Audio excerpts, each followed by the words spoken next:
Bonjour, bienvenue dans cette nouvelle vidéo. Alors aujourd'hui, on va parler d'un auteur qui est encore vivant et qui pourtant est déjà un auteur classique, Stephen King.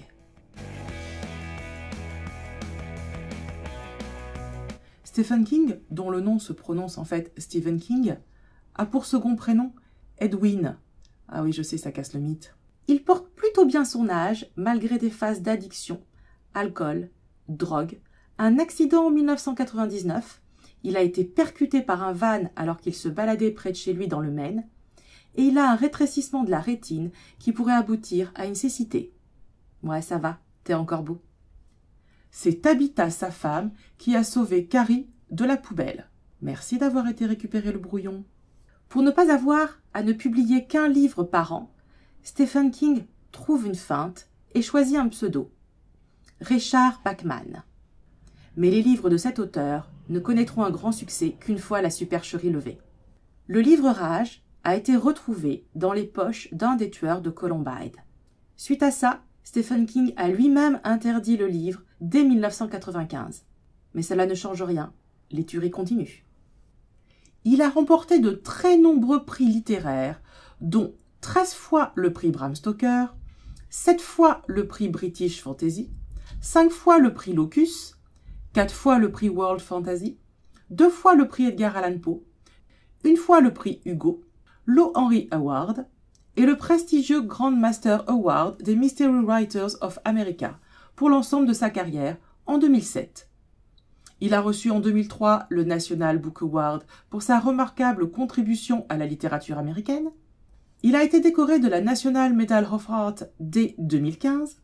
Ses ouvrages ont souvent été adaptés pour le cinéma ou la télévision, avec des fortunes diverses, parfois avec sa contribution en tant que scénariste et une seule fois comme réalisateur. Alors, on milite pour lui donner un Nobel ?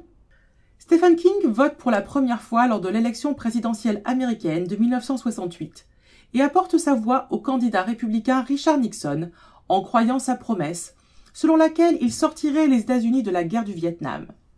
Voyant ses espoirs vite détrompés, il se tourne en moins d'1 an vers le radicalisme contre la guerre, appelant dans ses articles les étudiants de l'Université du Maine à la grève et faisant des comptes rendus de manifestations pacifiques. Depuis cette époque, il soutient le Parti démocrate.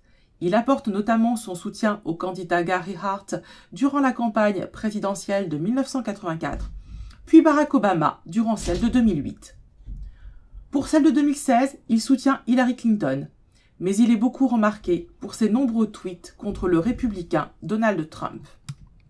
Stephen King s'intéresse au baseball depuis son enfance et est devenu fan inconditionnel de l'équipe des Red Sox de Boston en 1967.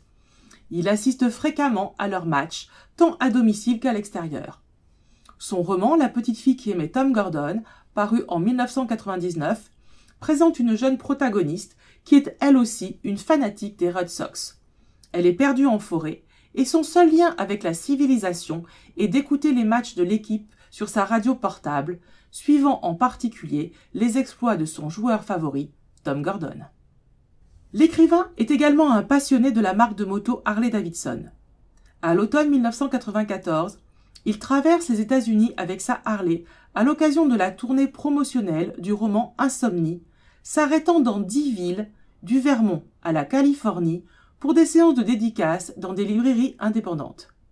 Musicien amateur et étudiant, King joue de la guitare dans un petit groupe. Plus de 20 ans plus tard, devenu célèbre, il assure la guitare rythmique au sein du groupe Rock Bottom Remainders, créé en 1992 et presque uniquement composé d'écrivains, dont font également partie Matt Groening, Barbara Kingsolver, Al Cooper, Greil Marcus et Amy Tan. Le groupe interprète des reprises des standards du rock'n'roll des années 1950. Le groupe se réunit pour son dernier concert en 2012. J'espère que cette petite vidéo sur Stephen King vous a plu. N'hésitez pas à liker, à partager, à commenter. Nous pourrons en discuter tous ensemble. Et puis je vous dis à la semaine prochaine.